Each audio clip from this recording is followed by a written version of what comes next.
নমস্কার। Story officially চ্যানেলে আপনাদের প্রত্যেককে স্বাগত। আমি আজকে বলছি যে ভগবান শিবের গলায় কেন বাসুকি নাগ থাকে, এই নিয়ে একটু বলছি। যদিও বাসুকি নাগ শিবের গলায় থাকে এই নিয়ে অনেকগুলো মত আছে, এবং প্রত্যেকটা মতই আমি বলবো। আমাদের ধর্মগ্রন্থগুলোর মধ্যে ভগবানদের কোনো কোনো জিনিস নিয়ে কিন্তু কতগুলো মত উঠে আসে, এবং সেটাই যার যেরকম ভাব সেই ভাবটাকেই সে প্রকাশ করে। যেমন যখন ভগবান শ্রীকৃষ্ণ 7 দিন ছিল তখন পুতনা তাকে মারতে আসে, এবং পুতনা যখন ভগবান শ্রীকৃষ্ণকে কোলে নেয় মারার জন্য এবং তাকে দুধ খাওয়াতে যায়, ভগবান তখন কী করে, তার কোলে উঠে চোখ বন্ধ করে ফেলে।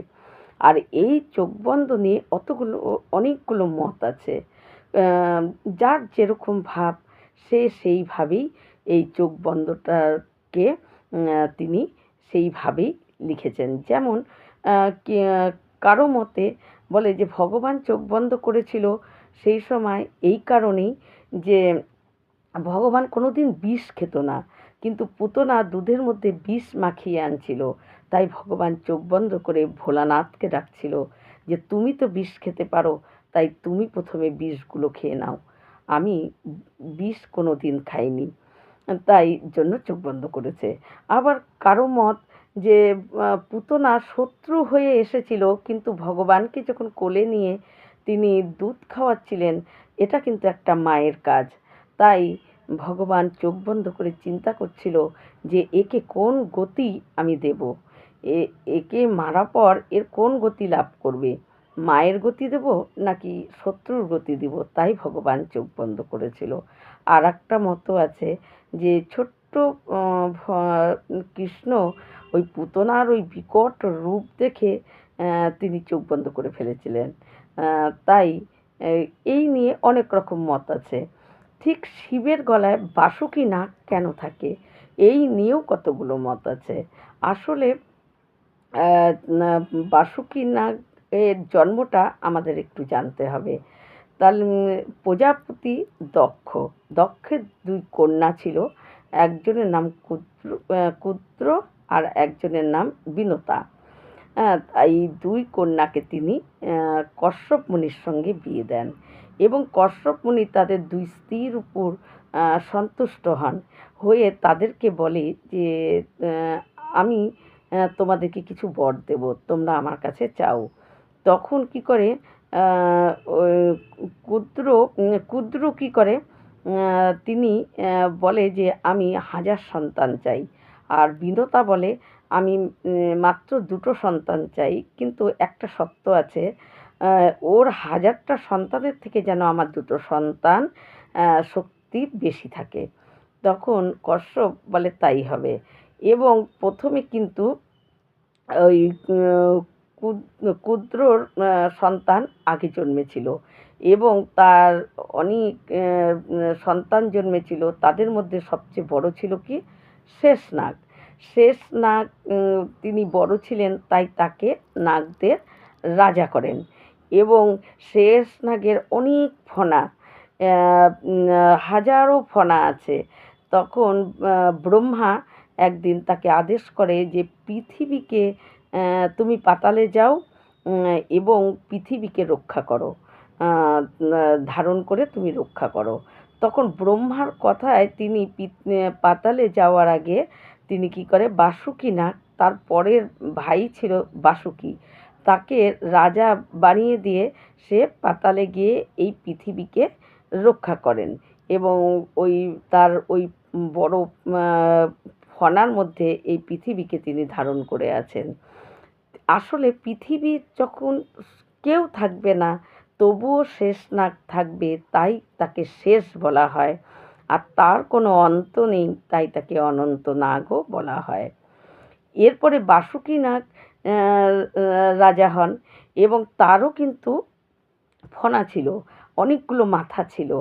যখন ভগবান শ্রীকৃষ্ণ ওই কংসের কারাগারে জন্মানোর পর যখন রাতের বেলায় বসুদেব তাকে নিয়ে যশোদার ঘরে নিয়ে যাচ্ছিলেন কংসের হাত থেকে রক্ষা করার জন্য, তখন খুব বৃষ্টি হচ্ছিল। আর এই বাসুকি নাগ কী করেছিল, তাদের মাথার উপর তার ফণা ধরেছিল যাতে তারা বৃষ্টিতে না ভিজে, এবং বসুদেব এবং কৃষ্ণকে তিনি বৃষ্টির থেকে রক্ষা করেছিলেন, এদের দুজনকে রক্ষা করেছিলেন তার ফণা তাদের মাথার উপর ধরে।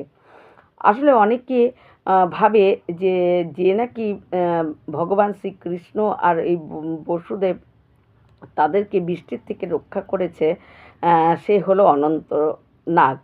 কিন্তু পুরাণে আছে সে অনন্ত নাগ না, সে হলো বাসুকি নাগ। পুরাণে এটা আছে। আর বাসুকি নাগেরও কিন্তু অনেকগুলো মাথা ছিল, পুরাণে এটাও লেখা আছে। তারপর বাসুকি নাগ রাজা হওয়ার পর তিনিও তার দাদার মতন তিনি কি করেন, ওই তক্ষককে রাজা করে তিনি শিবের তপস্যা করেন, এবং শিবের তপস্যা করে শিব তার প্রতি প্রসন্ন হয়। এবার আমি বলছি যে শিবের গলায় এই বাসুকি নাগ কী করে গেল, তাই নিয়ে যে মতগুলো আছে সেই মতগুলো। যেমন তিনি শিবের তপস্যা করার ফলে শিব তার প্রতি সন্তুষ্ট হয়, এবং শিব একদিন তার কাছে এসে বলে যে তুমি কি চাও। তখন বাসুকি নাগ বলে যে আমি আপনার গলায় থাকতে চাই, এবং গলায় থেকে আপনাকে একদম সামনের থেকে আপনাকে স্তুতি আমি করতে চাই। তাই শিব তার ভক্তি এবং শ্রদ্ধা দেখে বাসুকি নাগকে তার গলায় ধারণ করে, এটা একটা কারণ। আবার দ্বিতীয় কারণ হলো যখন সমুদ্র মন্থন হচ্ছিল তখন এই বাসুকি নাগকে মরু পর্বতে মানে জড়িয়ে রশির মতন কাজ করানো হয়েছিল। একদিকে দেবতারা একদিকে অসুররা টানাটানি করছিল রশির মতন করে, কিন্তু সেই সময় যে বিষ উঠে এসেছিল সেই কালকূট বিষ, ভয়ানক বিষ, সেই বিষ শিব পান করেছিল, এবং শিব যখন এই বিষ পান করেন তখন ওই বাসুকি নাগ শিবকে সাহায্য করেছিল, তাই শিব সন্তুষ্ট হয়ে তাকে গলায় ধারণ করেছে। আর একটা মত আছে যে নাগেরাই সবার প্রথম শিব পূজা করেছিল, তাই এই যখন নাকি বাসুকি নাগ রাজা ছিল সেই সময় নাগেরাই সবার প্রথম শিব পূজা করে, আর তাই শিব সন্তুষ্ট হয়ে ওই বাসুকি নাগকে তার গলায় ধারণ করেছে। আর আরেকটা মত হলো যে ভগবান শিব যখন বিয়ে করতে যায় তখন দেবতারা তাকে বলেছিল সাজানোর জন্য এসেছিল, কিন্তু ভগবান শিব দেবতাদেরকে সরিয়ে দেয়, বলে যে তোমরা যাও, আমার সাজানোর ভার ওই বাসুকি নাগের উপর দিয়েছিল। আর বাসুকি নাগ কী করেছিল, শিবকে বিয়ে করতে যাবে তার জন্য বাসুকি নাগ তার নিজের মতো করে শিবকে সাজিয়ে এবং মালা হিসাবে নিজেই শিবের গলায় ধারণ করেছিল, এই একটা মত আছে। কিন্তু শিব সেই বাসুকি নাগকে কোনো দিন তার গলার থেকে তিনি নামায়নি, এবং তিনি চিরদিন বাসুকি নাগকে তার গলায় ধারণ করেই আছে। আর কথিত আছে যদি নাগ ছাড়া কোনো শিবের মূর্তি বা শিবলিঙ্গ থাকে তাহলে সেটাকে সম্পূর্ণ শিব বলা যায় না। তাই শিব যখন আমরা পুজো করি এবং তার মধ্যে বাসুকি নাগকে অবশ্যই রাখা দরকার, তাহলে ওই বাসুকি নাগ নিয়েই হলো গোটা শিব, মানে সম্পূর্ণ শিব। সম্পূর্ণ শিব বলতে বোঝায় শিব এবং সঙ্গে বাসুকি নাগকেও থাকতে হবে, তাহলেই সেটা সম্পূর্ণ শিব। তাই আশা করি আপনাদের প্রত্যেকে এই ভিডিওটি ভালো লাগবে, এবং এই মতগুলোর মধ্যে আপনাদের শুনে হয়তো অনেকটাই ভালো লাগবে। আর যদি ভালো লাগে আমার এই চ্যানেলটিকে আপনারা সাবস্ক্রাইব করবেন, এবং এই রকম ভিডিও পাওয়ার জন্য চ্যানেলটিকে লাইক করবেন, সাবস্ক্রাইব করবেন এবং আমার সাথে থাকবেন। নমস্কার।